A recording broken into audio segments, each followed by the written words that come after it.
Hey guys, Mr. McHugh here, bringing you a short video on how to use Desmos to graph a function and to see its end behavior, investigate the end behavior. So once you've got Desmos launched, go ahead and click in the window to type in your function, and I'm going to start out with y equals a rational function. So I'm going to go ahead and hit division to start out with, and you'll see there's a numerator denominator.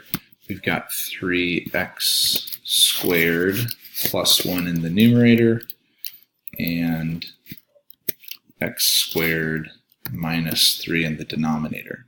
So once you've typed those in, you can either use the caret button, which is Shift 6 to get your exponents, or if you open up your keyboard, you can also use the buttons down here to get your exponents. Both of them work. But when you do graph, you can see the resulting graph here on the screen. I like to click into the settings here and go projector mode. It makes the graph a little darker. I usually click off on the minor grid lines and we'll sometimes change the x and the y axis steps to 1 just so we can see the grid counting by a unit of 1. Now when we're investigating end behavior, we want both the left and the right end behavior. We're going to trace this graph to the left and we're going to trace it to the right. So I'm going to go ahead and hide the function definition here, and we can click and hold down and then pull the graph around to see the part of the graph that we want.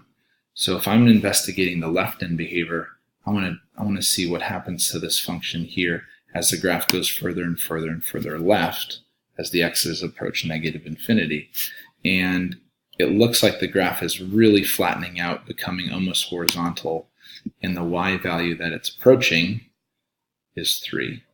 And so if I were to write out my end behavior, the limit as x approaches negative infinity for this function, the answer is 3. You can do a 2-finger zoom in or zoom out, and like I said, click and drag. We can investigate a little further.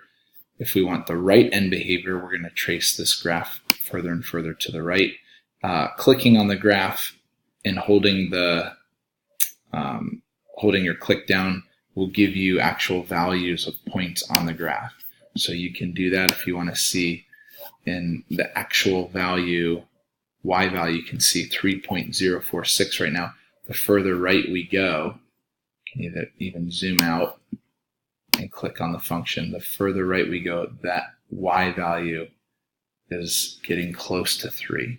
And so the right end behavior, the limit as x approaches infinity for this function, is also 3. So that's how you can use the graph on Desmos to investigate both the left and the right end behavior.